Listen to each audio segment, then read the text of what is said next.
पुराच्या पाण्यात रीलचा धोकादायक स्टंट जीव धोक्यात घालणाऱ्या प्रकारांमुळे भाविकांमध्ये चिंता.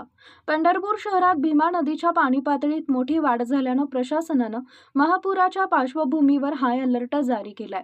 अशा गंभीर परिस्थितीत काही भाविकांनी तरुणांकडून पुराच्या पाण्यात उतरून रील्स आणि व्हिडिओ बनवण्याचे प्रकार समोर येत असल्यानं चिंता व्यक्त केली जाते. चंद्रभागा नदीपात्रात 2 तरुण स्नान करत असताना रील तयार करण्यात व्यस्त असल्याचं दिसून आले. तसेच काही युवक पुराच्या पाण्याजवळ जाऊन हुल्लडबाजी करत असल्याचंही पाहायला मिळाले.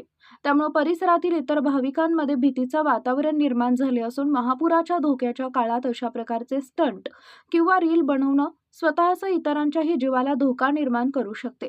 तसेच नदीपात्रात जनावरेही सोडण्यात येत आहेत, याकडे दुर्लक्ष केलं जात आहे.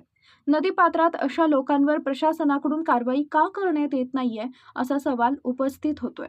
अचानक पाण्याचा प्रवाह वाढल्यास किंवा अपघात घडल्यास मोठी जीवितहानी होण्याची शक्यता नाकारता येत नाही. भाविकांनी नदीपात्र आणि पुराच्या पाण्यापासून सुरक्षित अंतर ठेवावे, प्रशासनाच्या सूचनांचं पालन करावे आणि कोणत्याही प्रकारचे धोकादायक कृत्य टाळावे, असे आवाहन करण्यात येत आहे. दरम्यान अशा प्रकारे पुराच्या पाण्यात जीव धोक्यात घालणाऱ्या व्यक्तींवर प्रशासनानं लक्ष ठेवून आवश्यक ती कारवाई करावी, अशी मागणी अनेक भाविकांकडून केली जाते आहे.